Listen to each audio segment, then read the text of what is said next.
Estamos no ar e vou aproveitar que está tudo bem aqui no estúdio. Vamos começar a gravar. Bem-vindos, meus amigos, bem-vindos ao canal A Vida Continua. Hoje, 18 de fevereiro de 2025. O mês de fevereiro vai com tudo. Muito peço desculpas pelo ruído aqui do ventilador, que está a toda velocidade. Eu não tenho ar-condicionado neste recinto aqui, não tem. Estou arrumando aqui para ficar uma imagem bem agradável aí para vocês.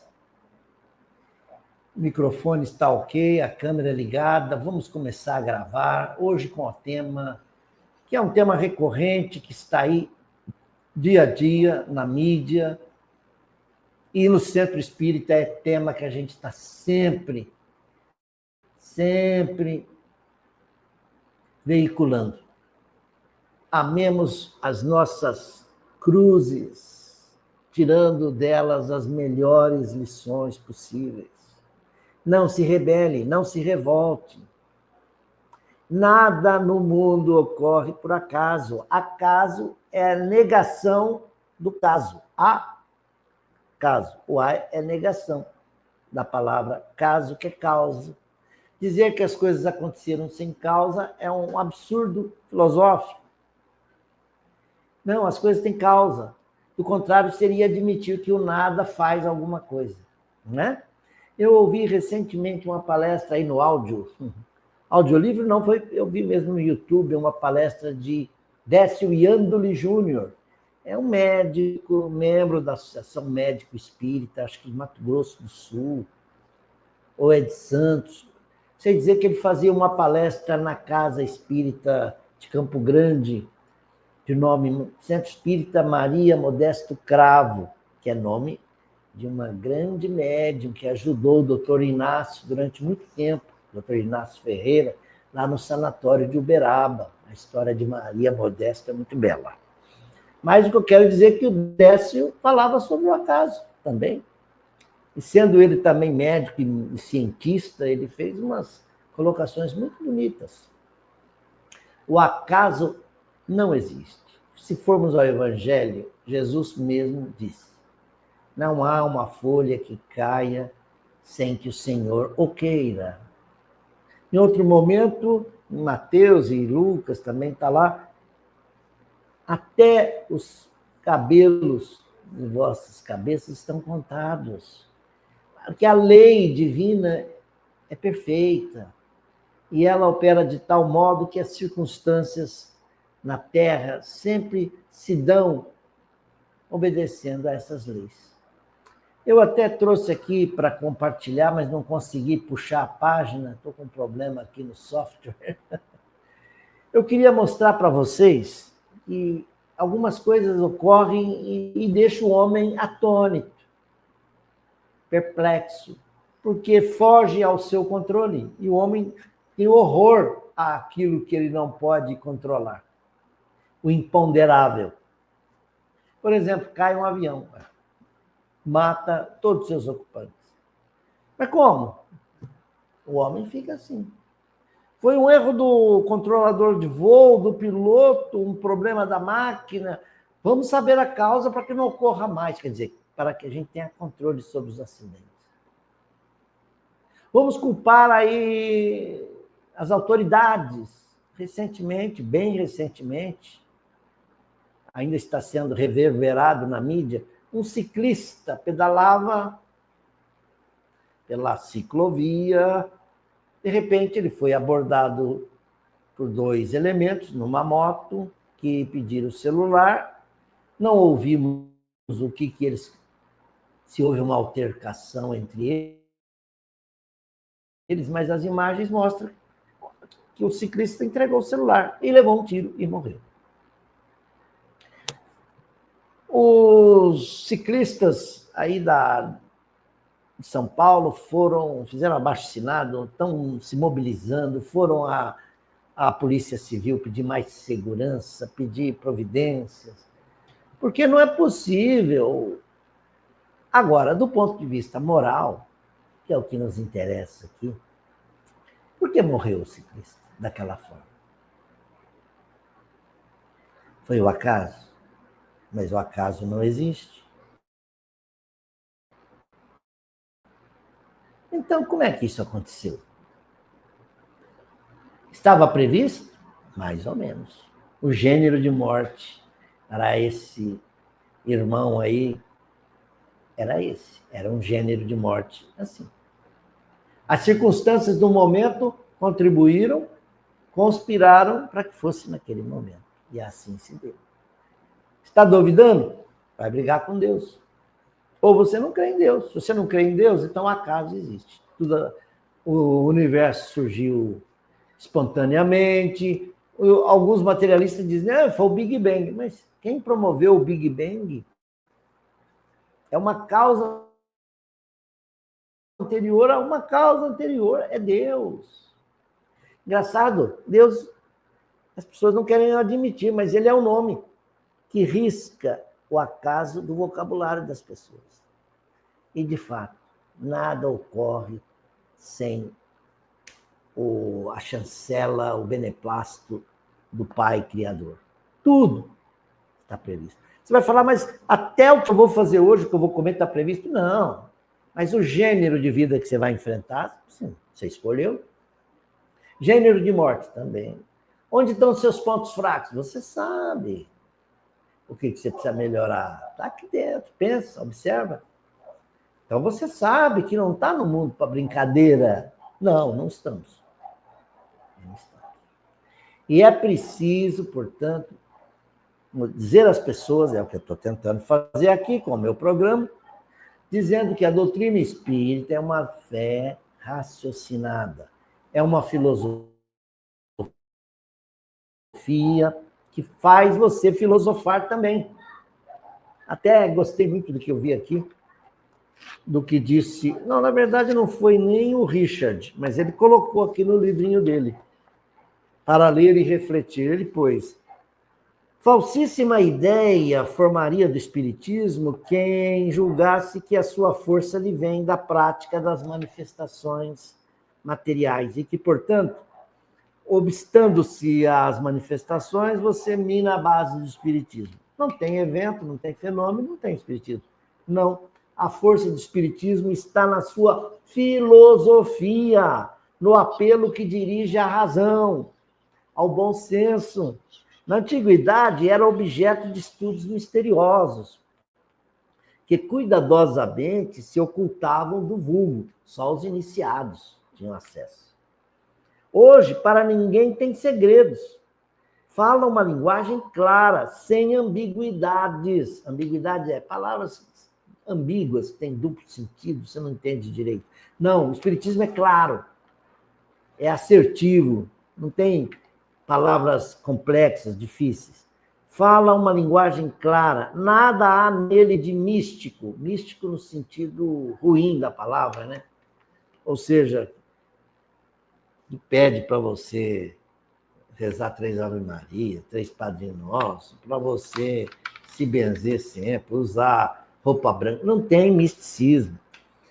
Não há nele nada de místico, nada de alegorias suscetíveis de falsas interpretações. E eu vejo no YouTube. Prece espírita para ser lida 3 vezes antes de dormir. Não tem isso no espiritismo. Para com isso, me dizia um amigo, para. Quer ser por todos compreendido, porque chegados são os tempos de fazer-se que os homens conheçam a verdade. Longe de se opor à difusão da luz, deseja-a para todo mundo, ou seja, não vamos dividir a luz, refratar a luz, parte para cá, parte para lá. Não, todos devem ver a mesma verdade. Quer dizer, deseja-se a luz para todo o mundo, não reclama crença cega, pede para o homem raciocinar, quer que o homem saiba por que crê.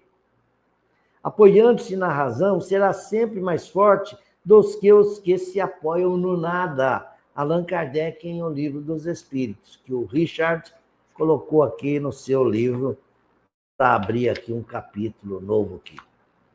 Bom, né? E Chico Olha, para falar no Chico Xavier, ao que ele dizia, o centro espírita tem o dever primordial de levar a público o Evangelho de Jesus da maneira mais simples possível. Então, sem enrolar, sem confundir ninguém. O caminho é esse, meus amigos. Amemos as nossas cruzes, delas tirando as mais preciosas lições, entendendo que nada nos ocorre por acaso. Aliás, essa mensagem aqui, que ontem eu ajudei a distribuir no Centro Espírita, fala de parentes difíceis. Quem não tem um parente difícil na família? Levanta a mão. Todo mundo? Eu também. Aceite os parentes difíceis na base da generosidade e da compreensão, na certeza de que as leis de Deus não nos enlaçam uns com os outros sem uma causa justa. De novo aqui, ó. Tudo obedece a uma causa.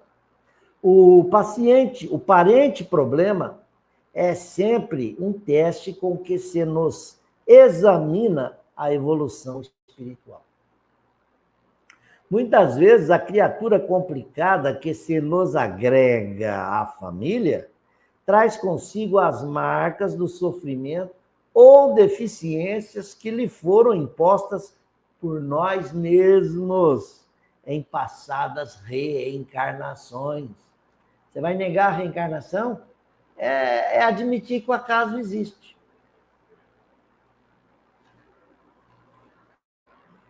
Não exija dos familiares diferentes de você um comportamento igual ao seu, porquanto cada um de nós se caracteriza pelas vantagens ou prejuízos que acumulamos na própria alma. Eu me lembro até de uma mensagem que está num CDzinho que eu ouço sempre no carro, na voz do Chico Xavier, que ele fala: ante os entes queridos.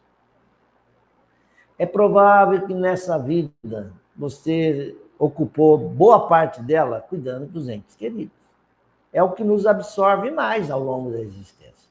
É cuidar de um filho, de uma tia, de um tio, ou é lutar com o irmão mais rebelde, ou é cuidar da mãe, ou é cuidar de um doente que reencarnou na família, bem com graves deficiências físicas.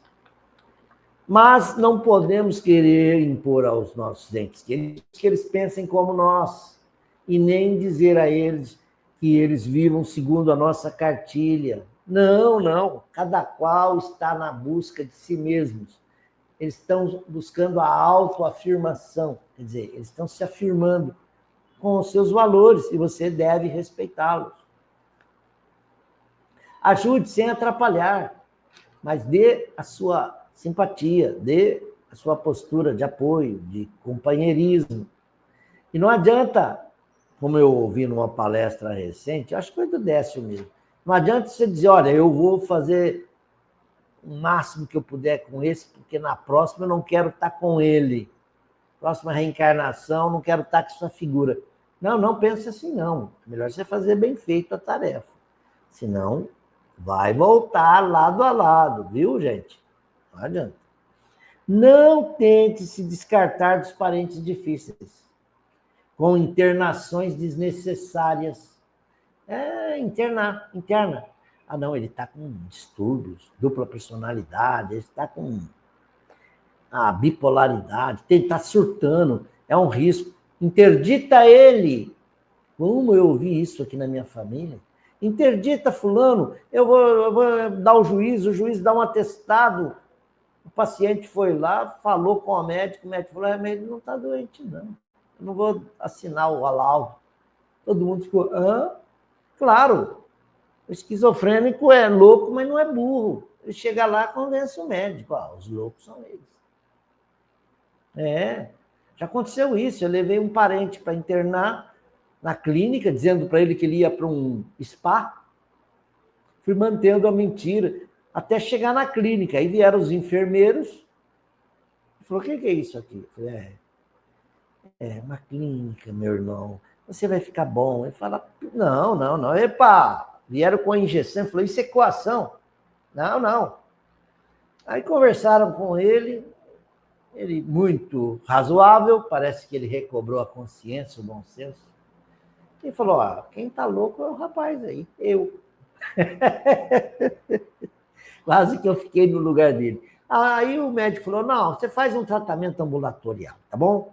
Aí eu negociei habilmente. Mano, você vai fazer esse tratamento ambulatorial? Vou. Então vamos para casa.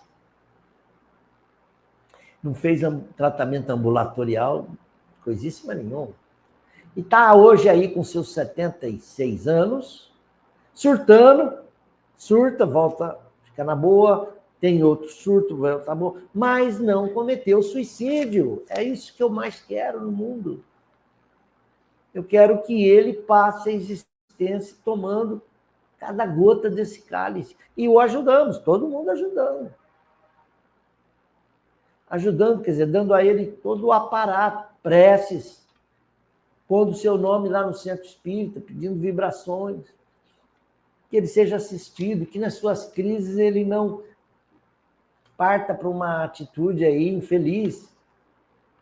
Terminando. Então, nada de ficar mandando um parente para casa de repouso, à custa de dinheiro, porque eu quero a minha tranquilidade, porque a desvinculação real virá nos processos da natureza, quando você houver alcançado a quitação dos próprios débitos que você tem com a vida maior e com relação a ele. Se ele está na tua família, vínculos nós temos. Muito provável ele está nesse estado com a nossa colaboração. Nas provações e conflitos do lar terrestre, quase sempre estamos pagando pelo sistema de prestações homeopáticas, em parcelas. Aquelas dívidas que nós contraímos no atacado. André Luiz. Mensagem está no livro Sinal Verde, psicografado pelo médium Francisco Cândido Xavier. Para quem não conhece, é o Chico Xavier. Então, meus amigos, eu estou um pouco hoje até, vamos dizer, exaltado? Não, eu estou eufórico, botando vigor nas minhas palavras, porque é uma verdade. E eu quero que a luz dessa verdade chegue para todos. Eu quero colocar o candeeiro em cima da mesa, onde se coloca a lâmpada para ficar iluminando todo mundo. Porque você vai ao centro, você vê gente sofrendo. Você faz a reunião mediúnica, gente que já se trasladou para o mundo espiritual, sofrendo também. Eu estou morto, e agora? Eu não estava preparado, mas eu deixei tudo lá, e como é que eu faço? Eu estou perdido. Dando mão de obra direta. Então, antes que você passe a fronteira e chegue do lado de lá, naquele estado precário, vagando, errante, não. Vá à tua igreja, então, deve ter, se você não é espírita e não gosta de centro espírita, vá à tua igreja, mas leia alguma coisa do Novo Testamento, novo, Jesus, as parábolas dele, medite. Mas se quiser ir além, o Evangelho segundo o Espiritismo, porque os Espíritos desdobram o ensino do Cristo, colocam na atualidade. Aquilo que Jesus falou por parábolas, no Espiritismo é dito às claras, sem segunda, sem metáfora. Não, é isso aqui, olha, faça o bem. Se teu irmão te obriga a caminhar 1000 léguas, ande 2000. Se ele te pede a túnica, dele também a capa. Não guarde rancor, perdoe 70 vezes 7, incondicionalmente. Não revide, não resista ao mal que vos façam. É isso. Não tem outro caminho. E outra coisa, desapegue da riqueza. Fala, mas sem dinheiro ninguém vive. É verdade, você tem que ter seu salário, tem que ter sua conta, tem que administrar bem a sua renda para viver. Tem que trabalhar, tudo está certo. Mas eu vejo pessoas que estão fazendo do dinheiro o seu senhor. O dinheiro manda nele. E ele vive, inclusive, mal. Porque é apegado. Se não fosse tão apegado, viveria melhor. Mas o apego e o desejo de acumular faz com que ele passe sede ao lado de uma fonte cristalina de água potável. Mas ele não bebe da fonte, a fonte pode acabar. Ele passa fome ao lado de uma mesa farta. Não, eu tenho que guardar para o futuro. Deixa eu ver esse papo. Tem que guardar para a minha velhice. E vive a vida inteira mal. Nossa, eu conheci pessoas, eu não vou citar o nome, claro, mas que têm propriedades, várias. Tem fazenda, tem casa na praia, tem sítios, mas vivem numa penúria que dá dó. Não tem nem o conforto mínimo necessário de uma casa. Por exemplo, nesse calor pode faltar até ventilador na casa dele, porque ele acha uma sofisticação, isso é gastar dinheiro à toa. Conheço pessoas que não vão ao médico, porque pagam, então ficam usando uma medicina que também não é a medicina homeopática, e nem essa medicina das plantas, a fitoterapia. Não, ele vai se virando com o que tem, evitando ir ao dentista, os dentes vão caindo, não põe uma prótese, não põe nada. O aspecto é de um ser indigente. Por quê? Apego.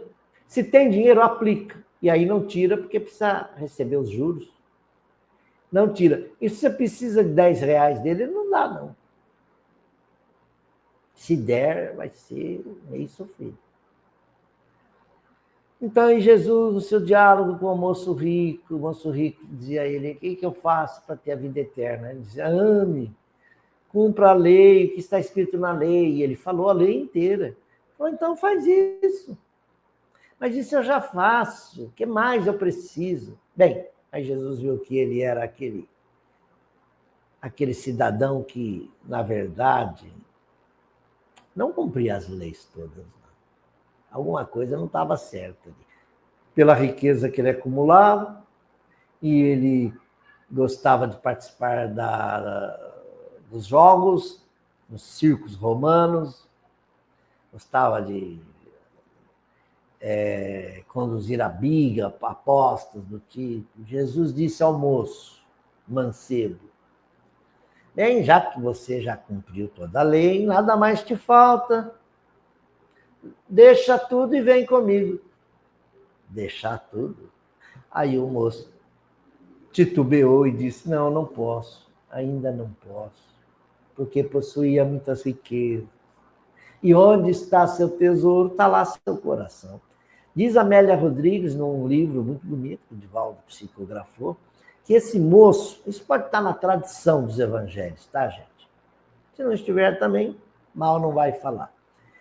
Que esse moço rico, esse mancebo, naquela mesma tarde, ele foi participar da corrida de bigas, teve um acidente, a biga rodopiou, ele morreu.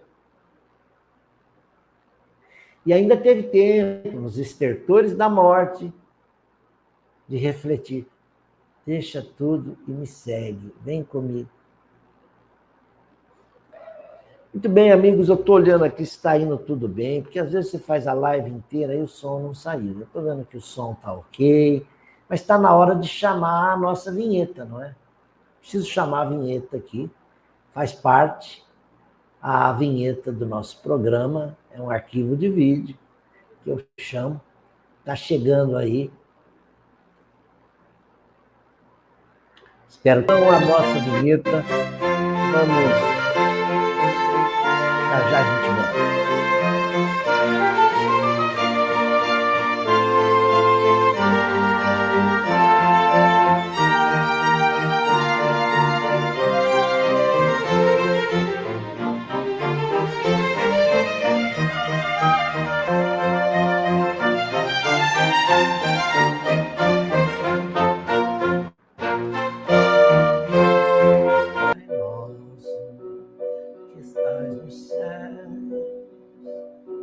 Santificado seja o vosso nome, venha a nós o vosso reino,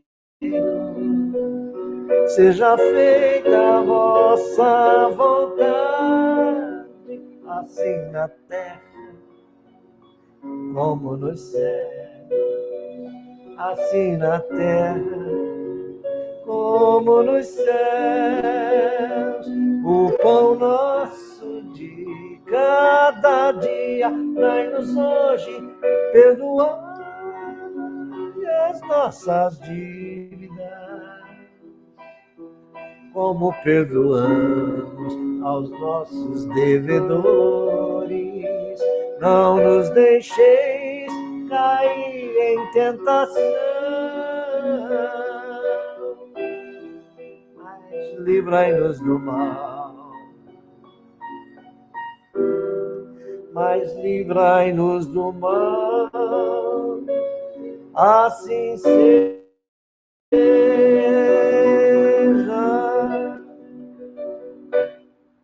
Por isso que eu pus esse slide, para dizer que nós temos um órgão que representa o espiritismo no Brasil inteiro. É uma federação espírita. Devia chamar-se melhor confederação. Por quê? Ela reúne as federações que estão em cada estado. Federação Espírita da Pernambuco, da Bahia, do Rio Grande do Sul, do Paraná. Em alguns lugares o nome não é federação, é União Espírita Mineira, União Espírita Maranhense, mas são os órgãos federativos. É como a Constituição da nossa República. República Federativa do Brasil tem sua sede em Brasília. Compõe a União as 27 unidades, 26 estados e o Distrito Federal. A Federação Espírita Brasileira tem 27 federações e que formam o Conselho Espírita Federativo. CFN, Conselho Federativo Nacional. Olha, agora ela é só única, ela é soberana, independente? Não. Infelizmente, há organizações congêneres tentando fazer o mesmo que a federação faz. É a CEPA, Associação Espírita Internacional, que vai ter um congresso agora em Porto Alegre, em maio. Eu até revisei um livro do Wilson Garcia, jornalista, escritor, é um grande espírita, mas ele é do tipo que progressista, e ele considera muitos de nós como não progressistas. Por quê? Porque nós adotamos a prece, nós ainda ficamos melosos, falando muito do evangelho, e para os adeptos aí do espiritismo progressista, é um espiritismo que é filosofia, ciência, religião não. Tem consequências morais, mas não é religião. Ora, é religião, já falamos disso aqui. Não é religião como as outras, dogmáticas, mas é uma religião. Imaginem vocês o espiritismo sem Jesus, ou sem as práticas que ele tem no centro espírita. Ontem nós tivemos reunião mediúnica, atendimento fraterno, no domingo foi palestra pública. Imagina um espiritismo que não tenha isso. Ele teria essa força que tem hoje? Porque o espiritismo no Brasil é uma força respeitável. Milhares de centros espíritas. Só no estado de São Paulo, a gente tinha 4.000 CNPJs. Espiritismo com CNPJ. 1.500 deles vinculados à USE. Mas são mais de 10 mil, 11, 15 mil, não sei. Mas são milhares. Todos os estados temos centros, toda cidade tem. Até Palmelo, aliás, até Palmelo não. Palmelo é uma cidade que não tem igreja católica, mas tudo é centro espírita. E não sei se tem centro evangélico. Eu estive lá nos anos 80 e pouco, e era só centro espírita, e na praça central da cidade, Palmelo, deve ter uns 5.000 habitantes, o que tem lá é o Centro Espírita Amor e Verdade, Espírito e Verdade.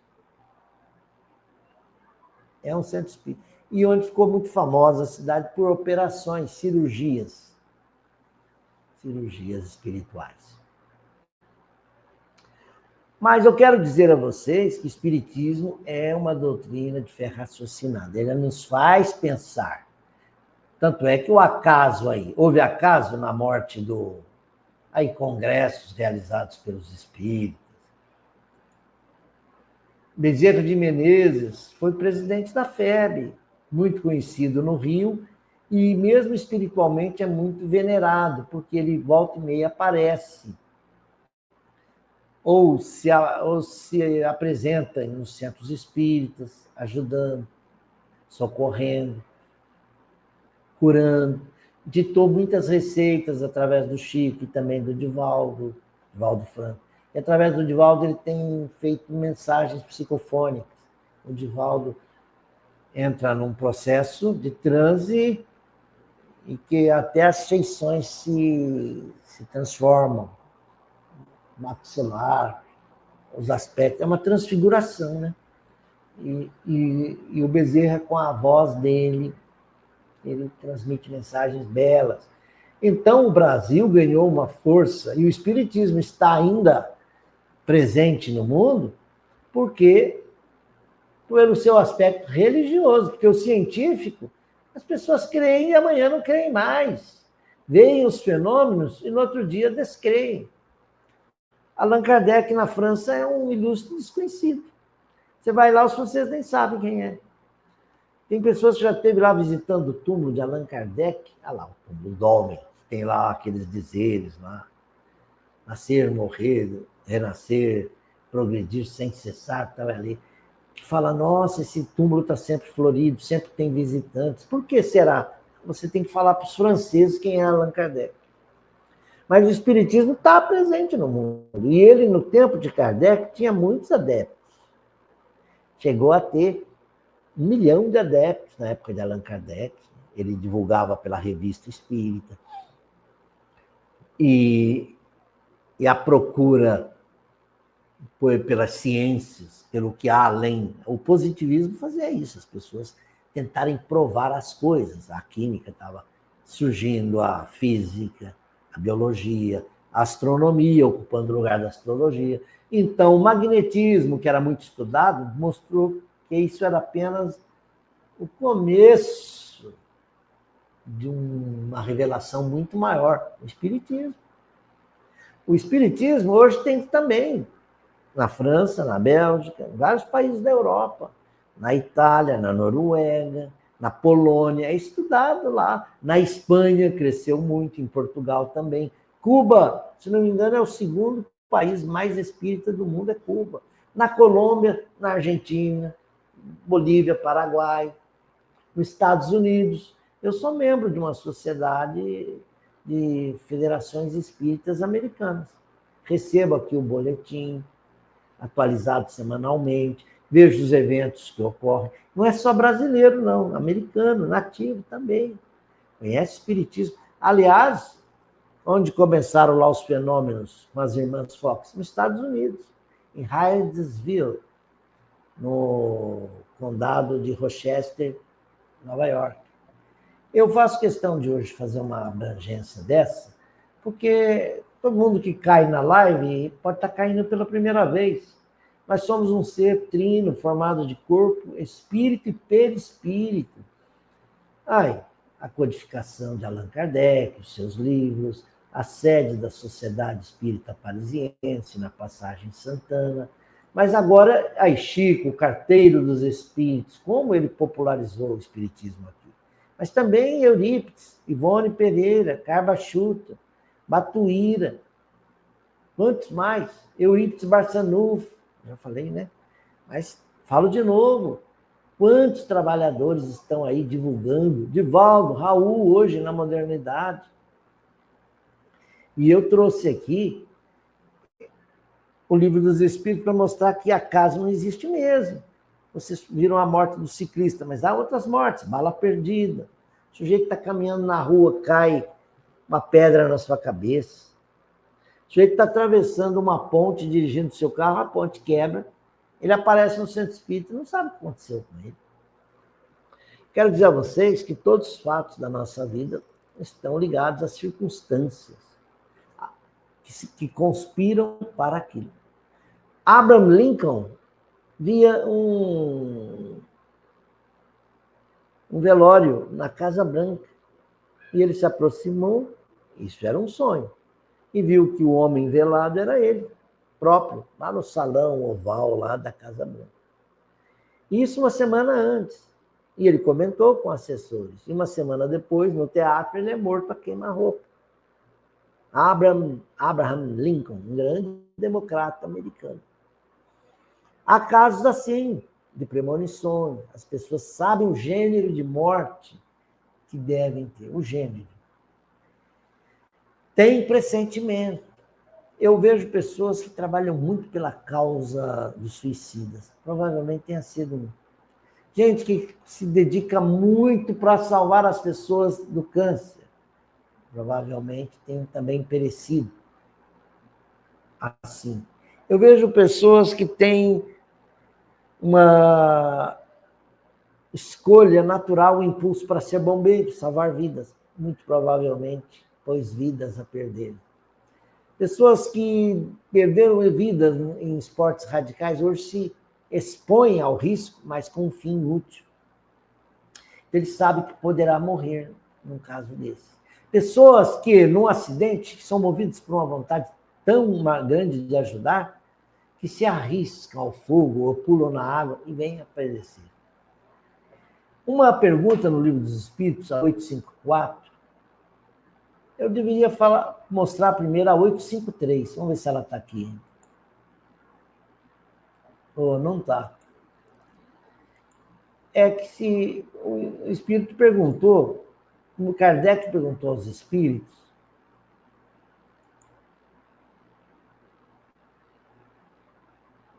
se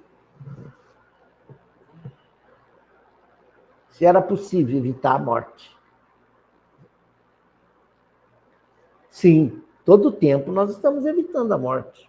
Quando você usa de cautela aqui e ali, quando você ouve as boas intuições, quando você evita determinados ambientes. Mas quando ela chegar e soar a hora, ela vai ocorrer. Porque aí, nisso, ela é fatal. É o que os espíritos dizem.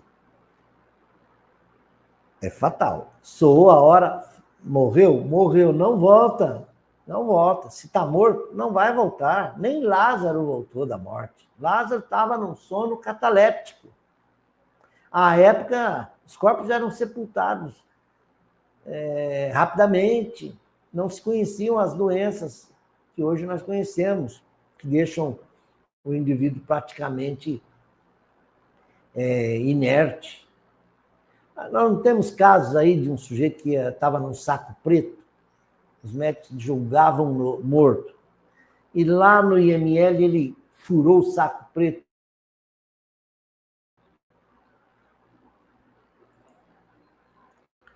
A internet voltou, ainda bem. Então vamos continuar já partindo para o final. Vocês estão vendo aí que então não dá para mudar a hora, mas se o ciclista morreu por uma bala, o seu da guarda estava dormindo, estava distraído, o que aconteceu? Oh, Deus, nessa hora não estava ali para ver. Era a hora. Era um gênero de morte, tudo conspirava para isso. Isso não significa que seus algozes vão ficar isentos de culpa. Não, eles acabaram de contrair um passivo grave para eles. Mas eles foram programados para matar aquele? Não. As circunstâncias fizeram que fossem eles os agentes aí. Mas eles contraíram um crime. E vão responder também a seu turno. Sabe lá se o ciclista não foi um dia um assassino também? Se você olha a vida pelo prisma das reencarnações e vê que essa existência é só um flash, então o contrário também ocorre. Se não é a hora, se não soou a hora do indivíduo, ele não morre. 2 tiros, 3, 4, até 8 eu já vi isso. E o sujeito chega no hospital, ainda com vida e escapa. Soube de um caso, e se repetiu, hein? Não foi só uma vez, que um vergalhão caiu lá de um andaime, lá de cima de um prédio em construção, e atingiu um pedestre. E o vergalhão atravessou o indivíduo aqui, ó, pela cabeça, saiu aqui no rosto, no meio do nariz. Ele foi com esse vergalhão atravessado até o hospital, para tirar aquilo e está vivo. Temos visto casos em que num carro 8 perecem, um se salva. Num avião com 38, ele é o único. Num avião com, sei lá, 258, teve um que não morreu, se não me engano, um avião da Coreia. Já não lembro mais, porque aviões estão caindo demais. Então, um avião apresenta defeito. Chegou a hora? Talvez. O piloto faz de tudo para salvar. E se não for a hora, ele vai conseguir pousar numa grama, numa rodovia. Ele vai, mas vai salvar. Mas se é o dia... Agora, por que as coisas são assim? Por causa da lei de ação e reação. A lei de causa e efeito. Tudo tem, o que teve uma causa tem um efeito. Agora, nós podemos mudar, já falamos isso aqui numa live. As coisas estão escritas e vai ser daquele jeito, como os árabes acreditam, maktub. Ou como os hindus, os brahmanes. Karma, o karma teu será morrer pela espada, você feriu pela espada. Não, Jesus veio dizer que nós podemos, pelo bem, modificar o cenário que nós estamos indo. Tanto que quando Pedro desferiu um golpe no soldado Malco, soldado ou guarda lá do Sinédrio, Jesus logo falou, não faça isso, e restituiu a orelha na cabeça do indivíduo. Não responda com a espada a agressão que você sofreu. Quem com ferro fere, com ferro é ferido. E se nós continuamos assim, levando tudo no olho por olho, dente por dente, nós vamos também colher esse tipo de respostas na vida. Agora, se você perdoou, você já modificou. Você usou do perdão, da compaixão, do amor. O amor modifica. A tua dívida, que era, como nós lemos aqui no final, você contraiu uma dívida para pagar em prestações. E é uma dívida no atacado. Mas você, ao longo, foi mostrando que é bom pagador, que estava se transformando, e ficou bom. E a hora de responder, a hora da prova, você não precisou morrer do jeito que você fez o outro morrer. Você não morreu, ou escapou, foi livre, ou teve um mal parecido, uma doença, mas escapou porque tinha crédito. Mas o ponto que eu quero trazer, e que é o motivo desta live, foi o suicídio desta senhorita chamada Daisy. É para trás. Daisy Marques dos Anjos. A Daisy ainda está aí na mídia, seu rosto está sendo mostrado, ainda a mídia ainda está explorando isso. A Daisy, meus amigos, ela é aquela senhora, jovem senhora, que envenenou o sogro com arsênio. Colocou lá na farinha do leite que ele bebeu lá e ele faleceu. Parece que a sogra passou mal, mas não faleceu. Mas o sogro, sim. Em setembro do ano passado. E no fim do ano ela viu que tinha matado um, quis matar mais uns. Quis matar a sogra, mais uns agregados da família. E voltou a colocar arsênio agora na farinha do bolo que uma estava fazendo o bolo. Fizeram o bolo bonito. Toda hora a gente vê na televisão, com algumas cerejas, camadas de chocolate, mas arsênio no meio. O bolo foi comido um quarto dele. Não comeram muito, hein? Ele está comido um quarto, ou menos que um quarto. Mais o suficiente para matar mais 3 pessoas. Deixou a sogra doente. O esposo não morreu, o filho escapou. Olha, ela tentou matar todos. E o fato dela já ter cometido um erro antes não fez que ela mudasse os seus propósitos. Aquilo, eu cometi um crime. A justiça não percebeu da terra, Mas Deus deve estar me vigiando. Eu cometi um crime. Não, ao contrário, ela foi para completar o serviço. Um que sobreviveu, percebeu que tinha algo errado, veio a suspeita, a polícia investigou, localizou, viu que quem comprou arsênio várias vezes em tais locais era ela. Foram chegando, ela já estava presa, aguardando um julgamento, um júri, naturalmente. Tinha sido transferida de uma cadeia pública de Porto Alegre para um presídio feminino, se eu não me engano, em Guaíba, na Grande Porto Alegre, e no último 5 de fevereiro, 5 ou 6, se eu não estou enganado, ela foi encontrada morta na cela. Um dia antes, o advogado de seu marido tinha estado lá para que ela assinasse o divórcio, devolvesse a aliança. Então, ela percebeu que tudo encaminhava para uma pena longa na cadeia, casamento ruiu, não tem mais. Ficou ela, e ameaças. Segundo ela, sofria ameaças de outras detentas. Ela escreveu lá na camiseta: não sou assassina, mas se enforcou. Tirou a própria vida. Foi encontrar-se com seus algozes, ou melhor, com as suas vítimas, que agora serão seus algozes, mas eu espero que não. Que entre aqueles a quem ela agrediu, não precise devolver com a mesma moeda. Que usem de comiseração, compaixão para com essa senhora, jovem senhora, Daisy Marques dos Anjos. Eu faço questão de dizer o nome, para a gente colocar o seu nome nas preces. No nosso caderninho, como fazia a Ivone do Amaral Pereira, ela tinha um carinho pelos suicidas. E toda vez que ela via nos jornais um caso aqui e ali, ela foi colocando num caderno e toda noite orava por todos eles. O que também Divaldo Franco tem feito. E o que nós todos devemos fazer. Ontem, no centro, eu pedi licença num minuto lá das vibrações e falei e pedi em favor de Daisy. Daisy, e repito agora, minha amiga, você errou. Mas olha, nem tudo está perdido. Nenhuma ovelha do rebanho divino se perde.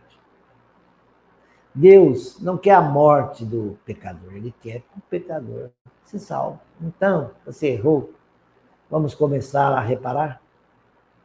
Você tem a eternidade toda pela frente.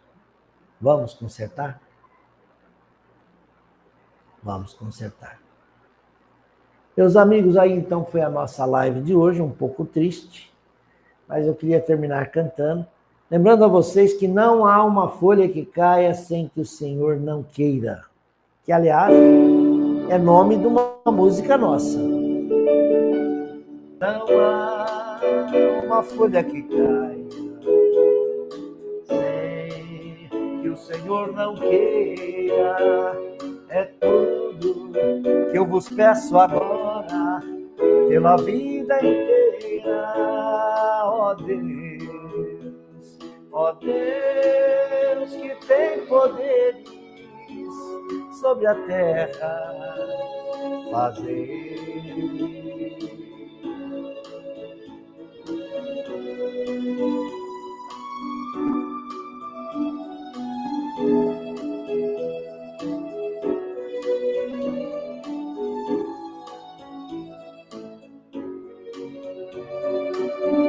E o homem veja bem. E aí vai. Separe o bem do mal. Então, meus amigos, terminando a nossa live, vamos terminar com a tela cheia, pedindo a você que esteja conosco no próximo programa, venha participar, dê um like, é tudo que a gente pede, porque o like faz o algoritmo trabalhar. E o que quero eu?